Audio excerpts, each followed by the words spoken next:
Yo, what's up? This is Alex with Gray Area. Welcome to our series Spotlight, where our mission is to build a bigger and more united house music community by sharing new and exciting artists, festivals, and event brands with you. In this interview, you hear from Dirtybird's newest addition to the flock, Nala. We'll talk about how her indie electronica background, confessional lyrics, and open format DJing make her refreshing and unique. Be sure to like this video and subscribe for more interviews just like this. So, thank you for taking taking the opportunity to talk to me today. It's super awesome to talk to you because I've been following you for a while now, and love your music, and I Thanks. love the personality that I've seen in interviews and stuff like that. So and online. So yeah, it's awesome to talk to you. Oh, well, thank you so much. For sure. I kind of want to go back before you were DJing and before all of that and talk about what was your earliest musical memory? Earliest? Yeah. I think my dad took me to the Hollywood Bowl to see I think it was called the Bad Girls Tour or something. And it was I think it was Missy Elliott, Yes. Destiny's Child. It was literally all of these iconic women. And that was my first earliest memory. And then my first earliest memory where I was ooh, I want to do this was I was in middle school. I was kind of hanging out with the skaters and the weird kids that hung out at the mall. And I was listening, I had a MySpace and I was listening to Ratatat and I was ooh, this is cool. So then I took a Ratatat beat and I did a mashup on some weird app that I downloaded probably illegally through LimeWire or something. And that was cool. And then after that, it was in high school, I was playing around with doing more vocal stuff over Catron. Actually, that would be more college. In high school, I was picking up guitar and thinking I was going to do that. Yeah.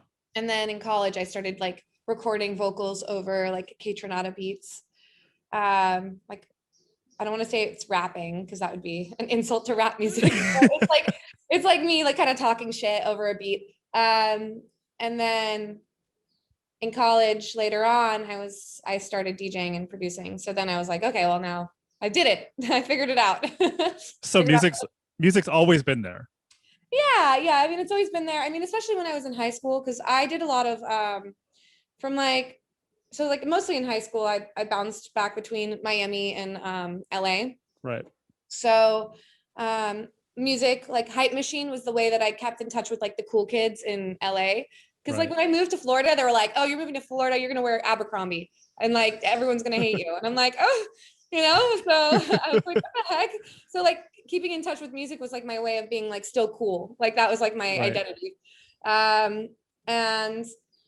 And yeah, so after that, I mean, it kind of had this meaning. And then of course, also when I was 15, my friend took me to my first rave in Florida. Yeah. Back when I was in high school, I don't know if this is still a thing, but raves were all ages.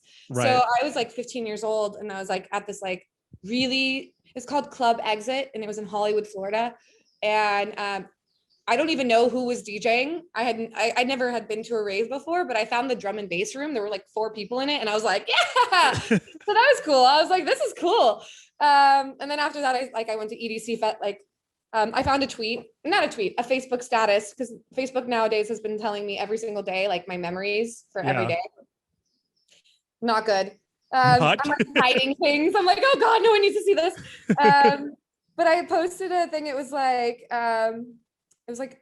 on this day 12 years ago. So I was 16 years old. I was Benny Benassi was awesome at EDC. Wow. Oh my God, 2009. I was Hey, that's perfect for the time though. 12 years ago, Benny Benassi was dope at EDC. He was so awesome. He played this Red Hot Chili Peppers remix that he had made. And my mom is such a huge Red Hot Chili Peppers fan. So for me, it was yay. It was yeah. So yeah, I've got a history as a raver and music weirdo. So yeah. I started raving when I was 18, but when I started, it was the late 90s, but there was no age limits then either. Yeah, which is so crazy to me to think about now. I would hate to see a 14-year-old at a party. I don't want to see that, or a 15-year-old even. there's Let's see one myself. Why am there's I there? no exactly. There's one place that allows all ages in San Francisco, and there was like a friend of mine like posted like tweeted something about it like recently, and I was just like, oh wow, I really shouldn't have been doing that at my age. Like that's bizarre. Like no, they should be Kind at of weird, home. right? Like, Yeah. and it's not like we were like sober, No. like the kids were like doing things. So I Yeah. like my friend that brought me, who was also probably 15. This is probably super not proper to talk about, but like whatever. No, go for it. Like, okay, like so my friend that brought me was like, I'm gonna do ecstasy at this party. And I was like, cool. Like I don't know anything about that. You know what I mean? But it was just like, wow, this is like reflecting on that, I'm like, what the fuck? My little brother is 14 right now. If I saw him at a rave, I'd be so mad. I would be so fucking mad at him. Like, no, I can't believe it. Like, but it somehow added to the story of my life. So it turned out okay. And thankfully I didn't have a drug problem. So I like That's just good. went because I liked it and it was fun. So Why'd you keep going? What like when was the aha moment for you that you were like, this is the thing that I always want to keep doing? for me, it was okay. So I got into the music industry in Miami because I was in college over there. And again, like music was the only thing that kind of had like was my sense of identity. Right. So like even though I wasn't like making music at that moment, I was like, I was seeking out like live shows that were of bands that I had liked from LA. So like Fantagram. Right. And, so like that was kind of like my way of maintaining, I think, like again, like my identity. And then and then I was like a waitress at the time because I was in school for psychology, but then I transferred over to advertising because psychology was like dark and heavy and Right. making me depressed. So I was like, I need something easy. And so I switched to advertising, but I was a waitress because that's what, typically you do in college, to make money. And I had this really shitty job. I was working on the beach as a waitress and it was brutal.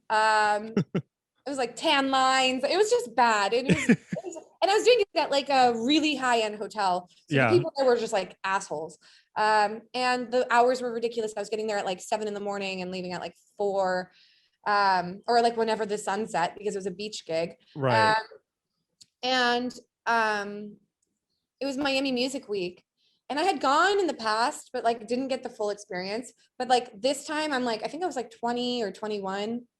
No, I was 20. Yeah. And I had gotten into Red Bull Guest House.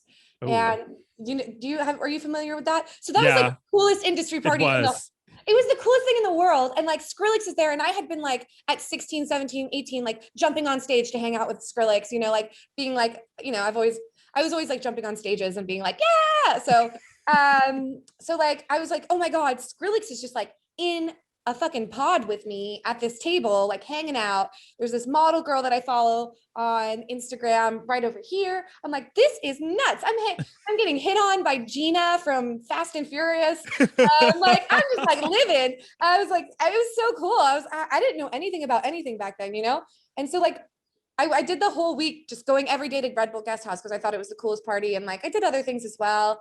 And then by Sunday, they had this party called Hard to Leave. And it was like, the industry party at a strip club. Yeah. And at that one spot. What's the name of it? It was called like I think it was called like Gold Diggers or something. Yeah. Anyways, and so I went to that and it was right before it got demolished and then now it's 11 nightclub. Right. Or 11 Miami, whatever. But so I went to that and I was like, this is nuts, right? I'm like, holy shit, A-Track is DJing, Bradinsky's here, Gesaffelstein's here, like every industry person is here. And I'm just like, I'm here, I'm in it. And I was like, this is the coolest shit in the world. And I stayed until like 6 a.m. And then I had work the next day at 7. So I slept for about 30 minutes, woke up miserable, obviously drove to work. I couldn't find parking because where I was working was on the strip. So right. Like, if you can't find parking, you're just going to be searching forever. Right. So I was like, fuck it, parked in a yellow. And I walked in and they're like, why are you late? Because I was like 2 minutes late. Why are you late? It's like, oh, because I'm lethargic. They're like, what does that even mean?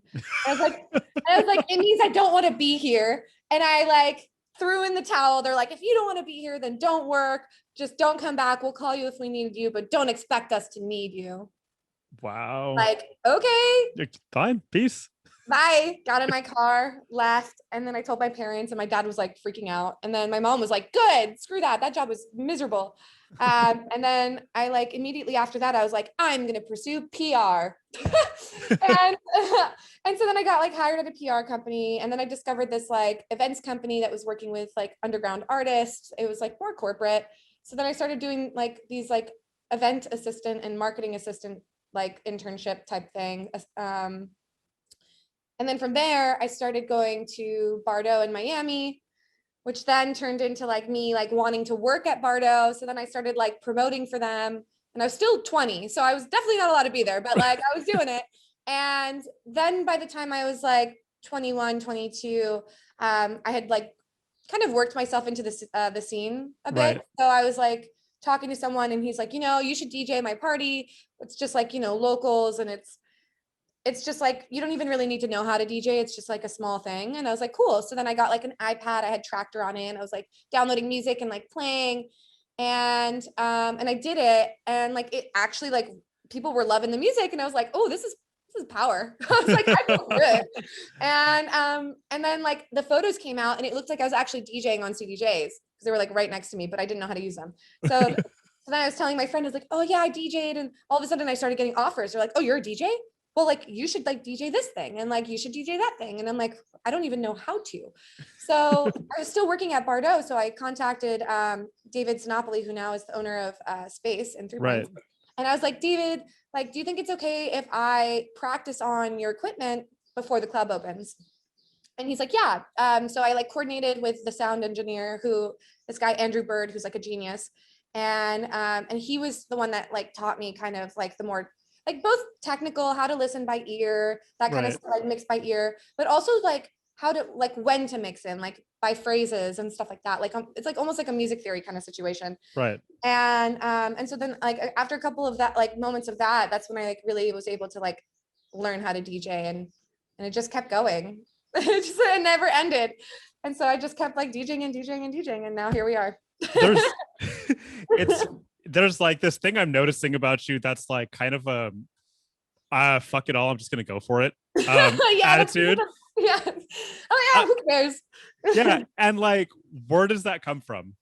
I Like, don't know. like, where do you get the courage to just be like, fuck it, I'm just gonna do this thing, and if it works, it works, and great. Oh, it works. That's awesome. Like, It's the thing is that I don't have even like an ounce of doubt that it won't work. For me, it's like, I want to do this, so I'm going to do it.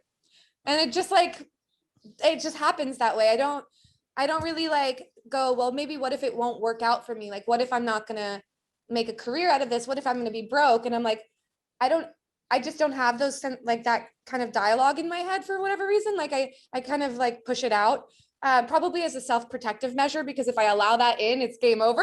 yeah. But like a lot of it is just because I'm so enthusiastic and excited about everything. So I'm like, oh, this is so fun. Like I feel so good, and like people like what I'm doing. So I must be doing something right. And I just like have that kind of optimism towards it, I guess. I don't know. No, I totally feel you. I've been in music like my whole life. I started off in like a boys choir when I was 7, and I was in a Cool. boys choir for 10 years, and I was in like a highly competitive high school choir, and then I found raving, and I like got addicted to that.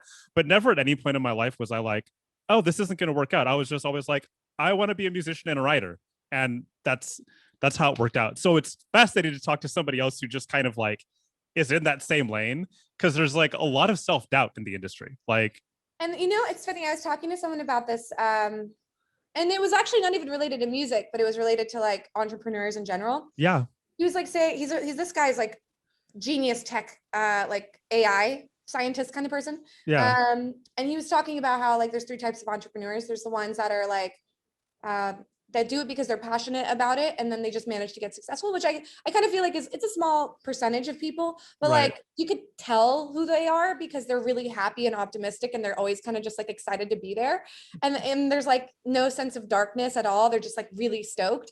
Yeah, And then there's the ones that are just in it for money and fame, right? Like, and you can see those people too, you know who they are. absolutely. And then like my friend was saying, like the majority of the people that are in it are like like people who are just kind of trying to resolve like some sort of trauma, right? Like their own like emotional feelings of like and needs for validation and like that kind of stuff. And like that, he says, is the majority of the people, which that blows my fucking mind.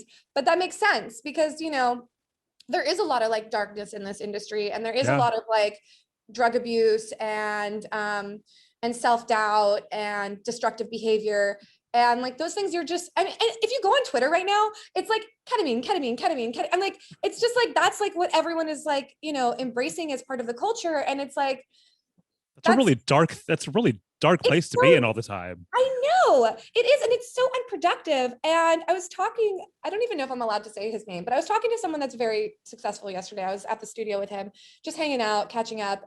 And he was like, yeah, but the people that do that typically aren't very successful. And they're like kind of struggling with that reality. Yeah. And that's why they're kind of embracing these more like darker, like destructive traits to kind of, I don't know, is it a validation seeking thing? I have no idea. But I just don't like that. I feel you. I totally feel you on that. Why would you want that as your persona? Like, that's so weird. I'd much rather be defined by something else, by anything else, by something positive, at least something positive. Like, yeah, like something positive. Just be like, and also, I mean, and this person was saying this yesterday too, is like, why wouldn't you want your message to be like positivity and spreading like good energy with people, like, right? And like for that artist, I don't know if I'm allowed to name drop them, but for that artist in particular, their fan base is one of the most loving fan bases, right? They're like the most diehard sweethearts, and like it's just like that's the community you're creating, and like look how happy this person is, and look how successful this person is, and like, and I was just like, like. Yeah, this is the conversation I needed to reinforce what I would already been feeling. Right. Like, kind of just like, I was actually on the opposite spectrum where I was like, damn, this industry's dark. Like, why is it so dark? And then I was talking to my friend and he's like, no, it's not dark. It's just those people are dark. Yeah. And that made me feel kind of like, okay, cool. So just ignore them. Yeah, no, it's funny. I had somebody say the same thing to me recently. They're like, it's the mood. It's totally the mood. Yeah. And this person was like, man, this industry sucks. Everybody's just such a backbiter. And I'm like, that's not true. I've met some of the most amazing people in my life because of music. Like all of my friends I know were because of music. Like they're bright, sunny, amazing people. It's just about who you're surrounding yourself with. Exactly. And it's shifting the focus. Yeah. Because of course there's terrible people. There's terrible people in every industry. But like shifting the focus to not, and you know what sucks? Freaking algorithms. Because if you start to focus if you focus too heavily into that, right? So I had been focusing so heavily on this concept and like of like everyone being so addicted to drugs and like so into this dark aspect of the music industry and the sex and the this and the that. And then my freaking Twitter timeline turned into all of that now. And I'm like, no, if I go on TikTok, it's like that kind of culture as well. And I'm like, no, damn it. So now I gotta like unlike things and like other things. Like I gotta shift the reality here. I can't be like living in this world right now. So yeah, it's been an interesting existential moment for me. So yeah. I love that we just went off on that tangent. That's great. I know.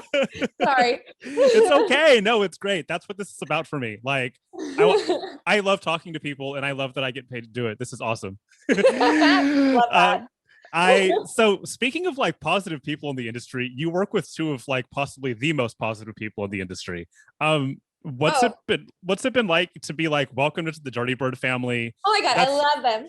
It's really like a family. Like it's not just like something that happens within the label ecosystem, but like the fan base, everybody that's associated with Dirtybird. It's just like it's a wonderful feeling to see that happen and to be a part of it. Like, what does it feel like to be like a part of that from the inside? Oh my god, it is just seriously family. Like it's Andy, and then Nikki is Andy's assistant. Right. And Nikki has become like my sister, and Andy is our mom. And like, it's just, that's how, and Barkley's our dad. And like, and it's just like a love fest. And like, that's kind of been like the whole energy. It's just like super supportive, really kind people. So like really have like your best interest in mind. And like, I have not experienced like any sort of shady behavior at all. There's like full transparency with me and Andi, like, and like full accountability too. Like if she's like, if she makes a mistake, she's like, oops, I made this mistake. There's no defensiveness. There's no like, again, like no drug abuse, no getting kicked out of parties. Like there were people getting kicked out of parties, like at this thing I went to on Sunday that are managers. And I'm like, whoa, you know, it's What are you like, doing? yeah, your client is playing. Yeah. So it was like, you know, it's just kind of interesting. And yeah, I got really lucky that I managed to find like a community of people, because even the other artists on the label, Vanessa, Walker and Royce, Ardalan, like we're all family now. Like me and Artie were working on a song on Friday. We were both, was it Friday? No, sorry, not Friday. On, oh my God, Tuesday? Wow, on Tuesday. I don't know what day it is anymore. On Tuesday, and we were at happy hour and we were both just kind of like, you know, this world is frustrating. And we're like, you know what, let's just go hit the studio. And we went to the studio and just like unleashed on this track. And it turned out to be like the coolest fucking thing we've ever made. And it was so easy. And like, and then afterward, we're like, that was therapy. And we were all hyped on each other. We were so like excited on life until like 2 a.m. And I was like, okay, I gotta go to bed. Like we're texting, we're like, that was so cool. That was so cool. Yeah, it's just like cool, like to have like this community of people. I was talking to Tucker from Sophie Tucker, and it was the same thing. We had the same conversation where it was like, I just like got super lucky with Dirtybird, and it's so nice to be like around people that are so positive and supportive and like good, good. They have a good message and like, and just so like, just I don't know, just like really like inclusive and happy. Same with Sophie Tucker. They are like the happiest people I've ever met. Super positive, super enthusiastic about life, and like it's nice to be like surrounding myself a little bit more with people in that headspace, you know? Yeah. So, yeah, I love Dirtybird. And I love Sophie Tucker. They're great. You've mentioned like some of the best people in the industry. That's totally true. They're It's so nice. You know, I mean, it's just so easy. It's so easy to fall into like the darkness. And yeah. like it's there and it's always looking at you. And it's always like, hey, do you want to stay at space for 24 hours? And you're like, maybe. And you know, it's like, you know, and it could be, and it could just spiral. And so it's like really cool to like meet people who are healthy. Because Yeah. that's also like, there's no longevity with destructive behavior. Absolutely. It's like, I mean, you know, they talk about mental illness or mental health issues Right. in the industry. And yeah, like it's a huge thing. So it's cool to meet people who have found a way to coexist with it, you know? Right. How do you find that balance too? Like for yourself? I mean, Hot yoga. yeah. Oh, there it is. I detox after every weekend. I sweat it out. And then I'm like, all right, I'm back. I breathe, heavy breathing, yoga stretches, Zen. That's it right there. That's my like kryptonite. That, and I've been seeing a therapist for like 3 years. So that helps a lot too. as well. Yeah. Having a good community of friends and supportive, like just a really supportive, happy group of friends is like one of the most important things ever. Like it's one thing, like if you have that one person that's like luring you, I can't remember the word, into like destructive habits, right? Like going on benders or like doing drugs or things like that. Like those are the kind of people that are going to ultimately like destroy your mental health. Right. So making sure that like, you know, when to put an end to those kinds of friendships and like keeping solid boundaries with those kinds of people is important, because like really like you need to have a community of people around you that are willing to uplift you. Otherwise it's, you know, someone's going to take you down with them. And so it's just like those kinds of things, eating healthy, vitamins, good sleep, you know? I mean, I love tequila. Don't get me wrong. I love tequila, but like knowing when to stop drinking tequila is a probably big one. And yeah, I just, you know, and just like being proactive about like your mental health, I think is really important, because it's one thing to just be like, I'm going to therapy, but not addressing any of the issues that you're actually experiencing. Right. And it's another to be like, okay, I had this thing happen, I had this thing happen, and I had this thing happen, and this is how I feel about it. How do I fix this so it doesn't happen again? And being like very constructive in therapy is like something that I think a lot of people miss the mark on. Yeah, absolutely. I totally agree with you. Yeah. I feel like sometimes you're public about some of your issues too, which is great because it's something that gets missed in dance music, especially that that because we're so addicted to excess and like living the life and doing it for a look, that people don't always address like I'm feeling down, or this was hard for me, or that was hard for me. Um, why be such an open book? Because I don't know how to be a closed book. I'm really just like, that's just my nature. I'm super just like, this is how I am, you know? And I mean, that's most of my writing is confessional writing. I don't create narratives and stories for the Right. most part. Because I also just think it's more real. It's more authentic. Tucker showed me a song of his yesterday that he wrote about an ex-girlfriend of his. And I was like, this is my favorite song of yours. I'm like, this is the coolest shit. It's so authentically real. Like it's Yeah. so good. He's like, I know the realness, it's good. I'm like, it's good.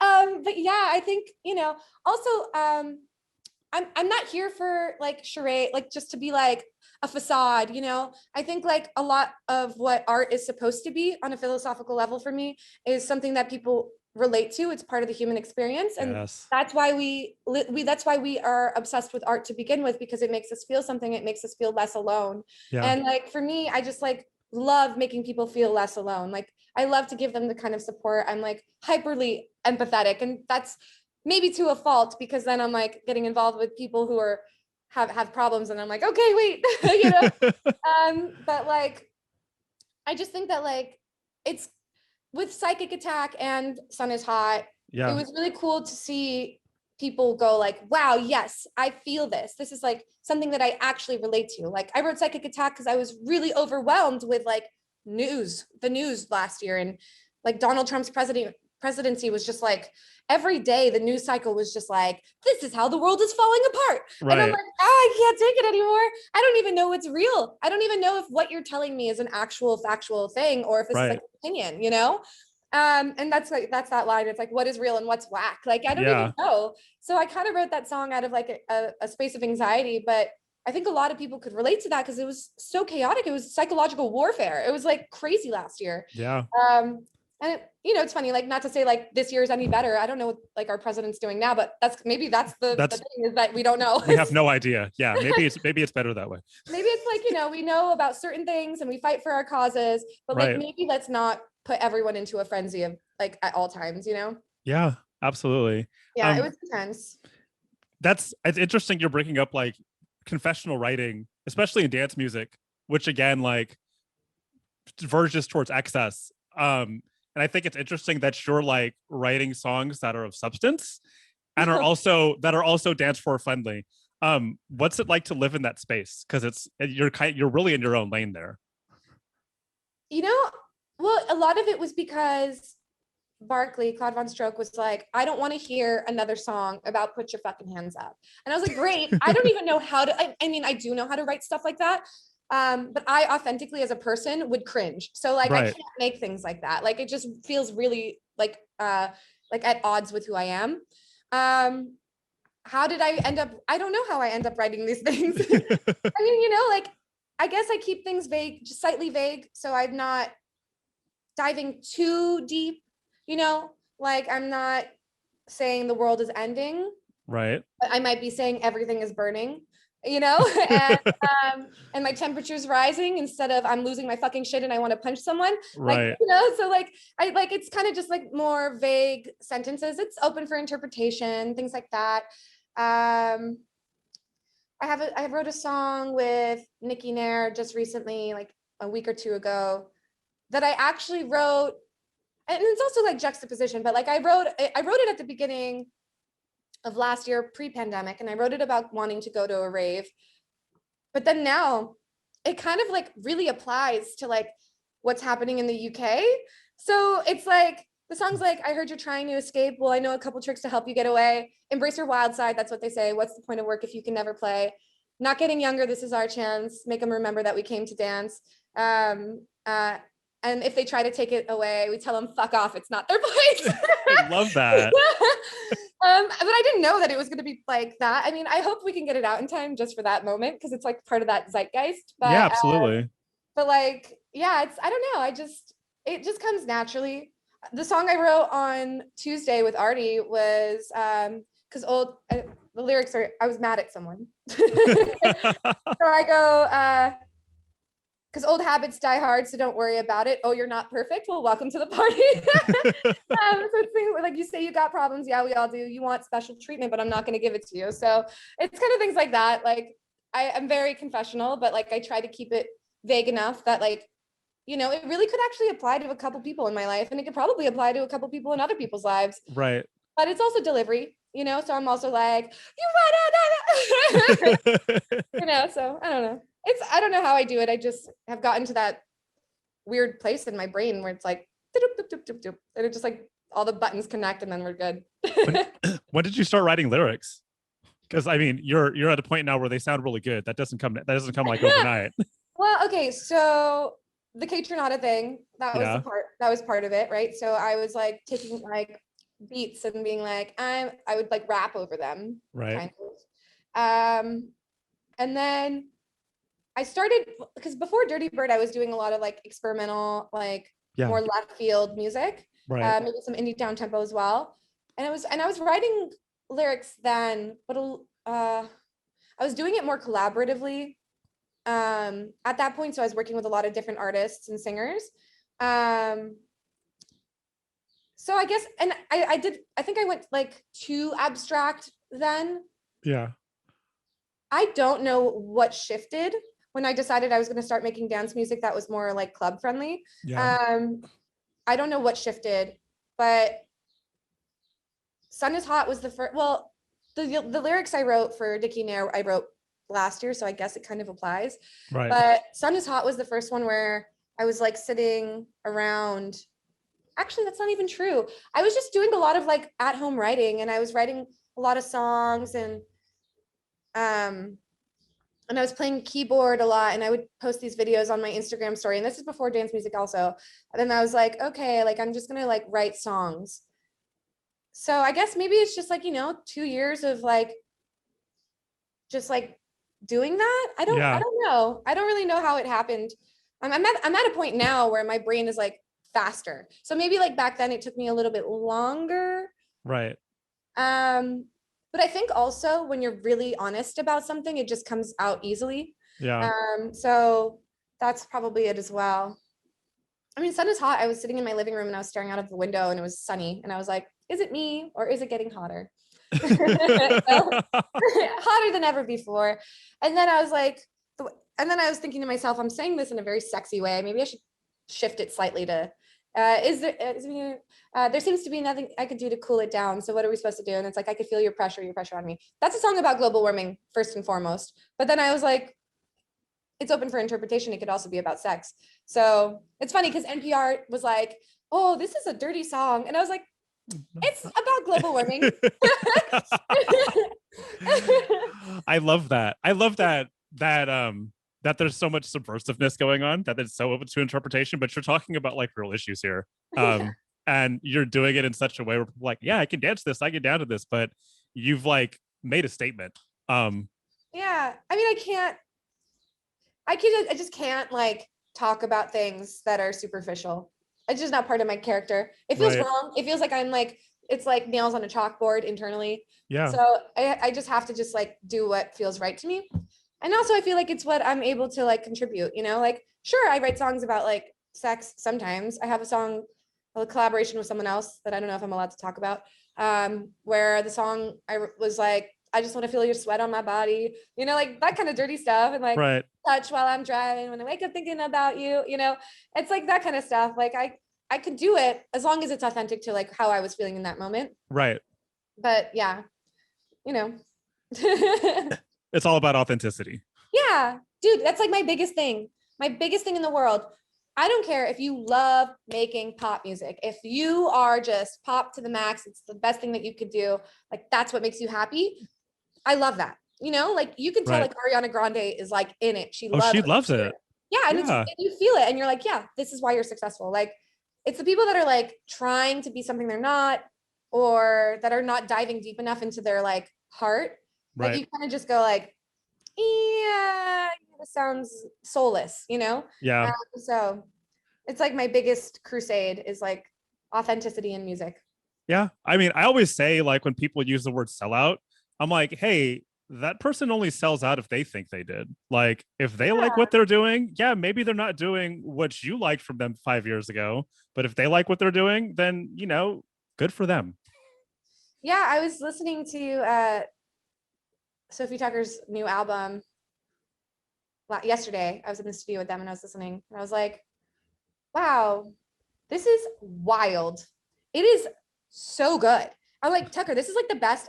Well, they've only had one other album. I'm like, this is your best album. Yeah. I'm sure this is going to be a thing that happens every time they have a new album. I'm like, this is your best album. But like, it was really cool because it was like they incorporated a lot of like their old. I don't even know if I'm allowed to be talking about this, but like they stuck to who they are. Let's just put it that way. But it's diverse. It's like different styles of dance music, and so it's so fucking cool. I was like, Tucker, this is amazing. So I'm really excited for it to come out, and I hope that I was allowed to talk about that. I don't know.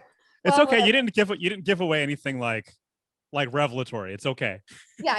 It's all I gotta say is it's amazing, and I think everyone should be super excited about it because it's really just like it's they did something really cool, but they kept it real, you know, and they have their like because Sophie's Portuguese, right?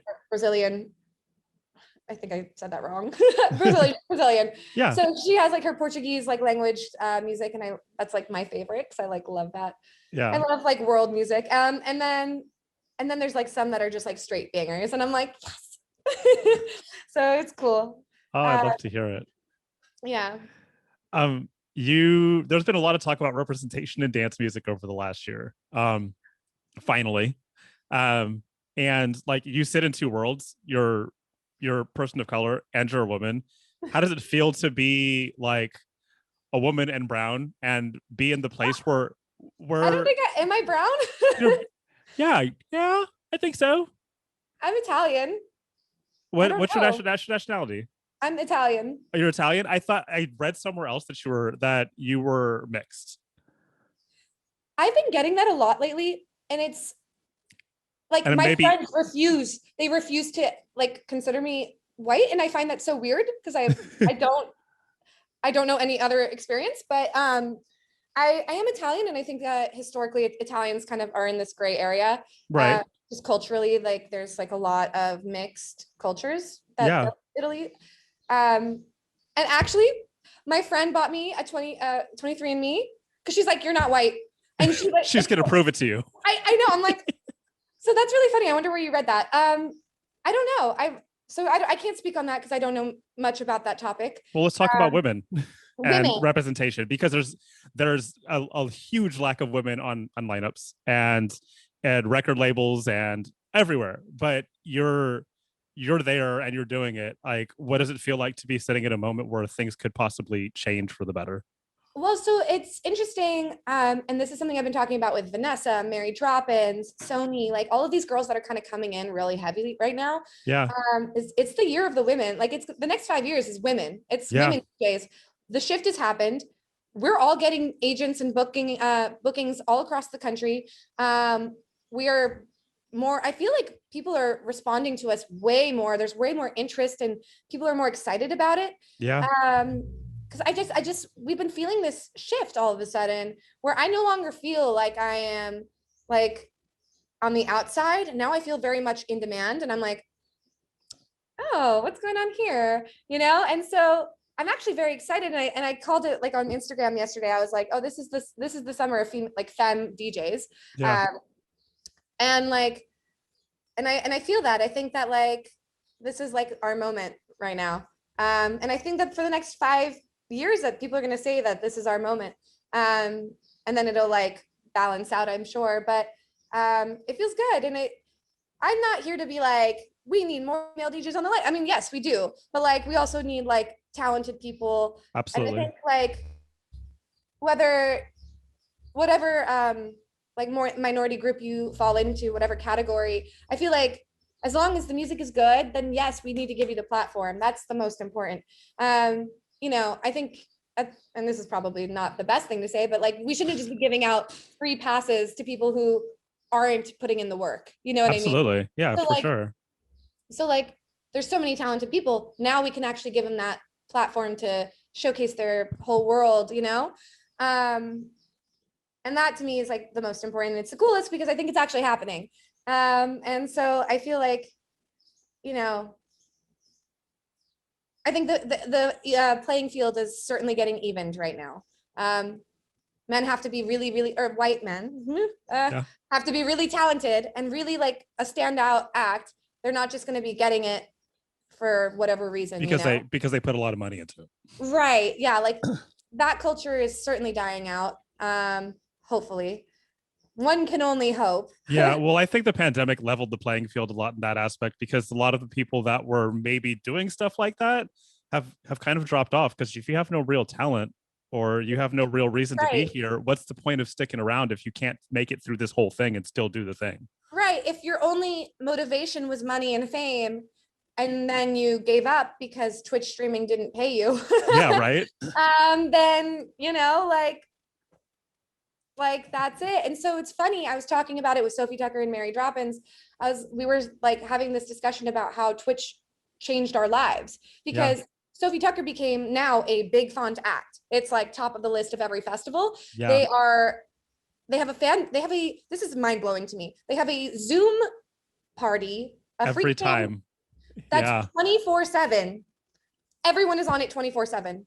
Yeah. Their fans they're rabid. Rabid fans. It's insane. But they're the nicest fans I've ever encountered. They're beautiful people. Yeah, absolutely. Amazing. And then Mary Droppins too, like me and her were local DJs prior to the pandemic. Right. Like we were in the circuit. We were kind of getting like, you know, lots of gigs, but like not good paying gigs. Not much notoriety. And now it's like, you know, she's got an agent and a management company. She's releasing music. I've got an agent and management company and releasing music. And it's like, it like took us to another level. So when you're really passionate about something and you have a good attitude about it, it's like, it shows. And like all of the people that were in it for the money. Yeah. Oops, where'd you go? You know? Yeah. Well, there's something in that about like holding out for what you really want. And also like the power of manifestation, which is something that you talk about too. Yeah. This didn't just happen for you. You made it happen. You activated that. Yeah, you know, I mean, it's part of that same attitude I had that we were talking about earlier, where it's like, I'm excited about it and I'm passionate about it. So it's just mindless to me. Like I just go into it like excitedly, you know, and I don't really try to think too deeply into it. And when it comes to manifestation, it's just like, yeah, I have no doubt that like I'm going to be able to get my message across to people and that I'm going to be able to offer something that maybe some people aren't aware exists or whatever it is. Like, I just have no doubt that I'll be able to make some sort of change. And if I just keep that going and I tell myself like, it's going to work out, it's going to work out. Yeah. It works out. I mean, like my management situation with Andy and Dirtybird, 3 months prior, I had decided I was going to make dance music. And I was shifting from like my indie background into, I was like, okay, I need to work with a label. I'm self-releasing. No one's hearing my music. Yeah. Even if they like it, even if it's getting played on, you know, an H&M store all across the world, which was really crazy for like an independent artist. It doesn't matter because it's not doing anything for me. Right.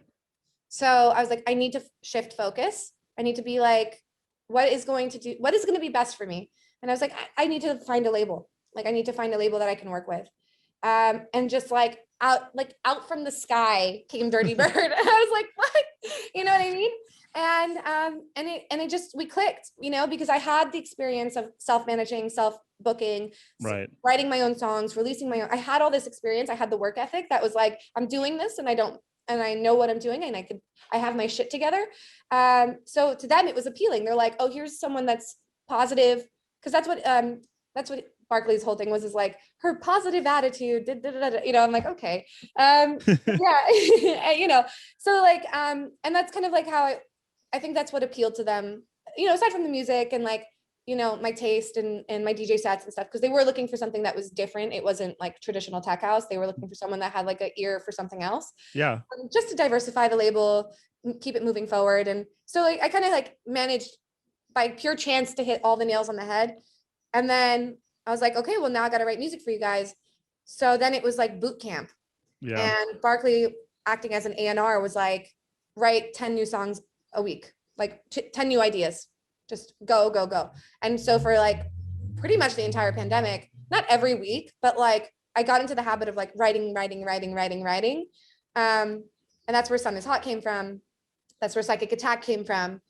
And like some of my new releases now, I've gotten into the rhythm now that if I write something, yeah, there's a lot of throwaways, but like I have a good idea of what isn't. Right. And I send that off typically. Nice. Yeah. So nice. Yeah. Well, it's awesome that you've been able to like manage to make this for yourself. And it's awesome for everybody else because you get to share your music with like a wider audience, which is what you were really going for in the end, because you have a message there. And I have a message. I want everyone to feel, I want people to relate. I want them to know that like their experience is not like isolated. And that to me like is the most fulfilling. I went into psychology because I wanted to understand the human mind. right. And I wanted to find ways to help people. Granted, it was like, I'm not an introvert, so this is not the career for me. So like I switched, but it's still that kind of psychoanalysis. One was a big part of like my confessional writing, but then two, it's kind of like just like wanting to help people and have them like relate to something. It's just so fulfilling. It's like, it makes me feel so good. I'm sure everyone can feel that way too. But like really helping people is just like the coolest, and making them happy. That's so fun, Yeah, for being, sure. like, excited, Absolutely. it's just a good vibe. So It really is. I mean, and you've managed to get the essence of what you wanted in the end anyways, because what you wanted to do in psychology was help people, and you're doing that now, and you don't have to listen to people's darkest thoughts all the time either. It's kind of like a bad habit where I meet someone that has like things going on and I'm like, tell me more. And then I'm like, but you could do this, and then I get too invested, and then I'm like, wait a second, not my place. Then I have to like boundary. I do it too. I understand. We all do it. Yeah. I have to write a song about that. Like, yes, it's just like, and because even Tucker was saying that too. He's like, I do that too. And I'm like, God. Everybody wants to fix everybody wants to fix something. Everybody wants to fix somebody. Like if they see and it's not just like to fix it, but it's to like I want you to feel better. Yeah. Look at the rainbow over here. Yeah, it's exactly. so nice over here. Yeah. Come on. The window. Beautiful. It's beautiful outside. Yeah. Oh my God. Totally. And it's like, and I feel so bad that like, I can't change that. But that the problem is that if you try to get invested, then the people kind of make it they make it your fault. Right.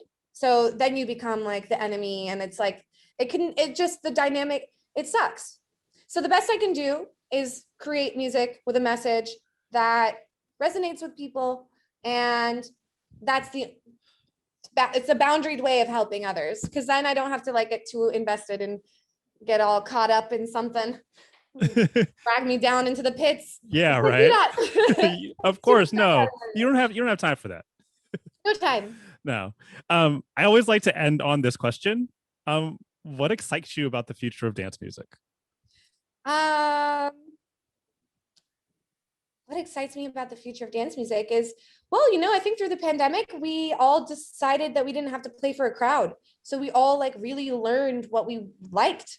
And the people that put in that work are, I swear this Sophie Tucker album is crazy because it is like cross genre, and it encapsulates kind of what I think a lot of the people that were DJing through the pandemic experienced, which was like music for me. Yeah. And what do I like? And what like, who cares about trends? What even is a trend? Yeah. Like, so for me, like, I'm excited to see more authentic, selves in music. There's always going to be people that follow trends. There's always going to be people that are going to, do that. But I'm excited for more like authenticity within music. Yeah. And more openness to genres, because now I feel like breaks is a cool thing and electro is coming back. I'm so here for that. Right. And it's cool to see that people are very receptive to it. Yeah. And I think, we were playing that kind of music during a pandemic when they didn't have many other options. It's not like that there weren't many Twitch DJs playing open format sets, you know what I Right. mean? So everyone was kind of exposed to like for me, I was playing a lot of like trance and 90s house, and I played breaks a couple times, and indie dance and punk rock mixed music. Yeah. And like now I just feel that like, I don't know if it's because of like my DJ sets, but when I play like on Twitch, but like when I play in real life, people are just so receptive. Like it doesn't matter if I'm playing some weird obscure thing. It's like people love it. So I'm like, cool. Yeah, we've broken the tech house, bubble. Finally. We're out and we're free. Well, I feel like we've gotten kind of back to like when I first started partying. That's what parties were like. It was like the DJ, you trusted the DJ to lead you on a journey, and it wasn't always going to be the journey that you came for, but it was the one that you needed.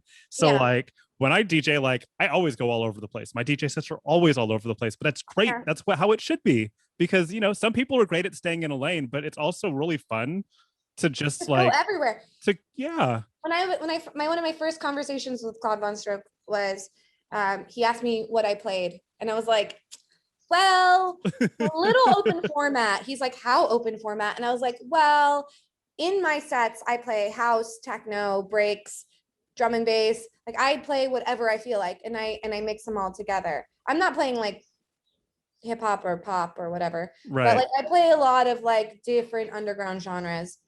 And Andi had a bit of a hesitation with that at first too. She was like concerned that if I didn't fit within like a specific lane, that it would be really hard to market me. Yeah. And musically as well.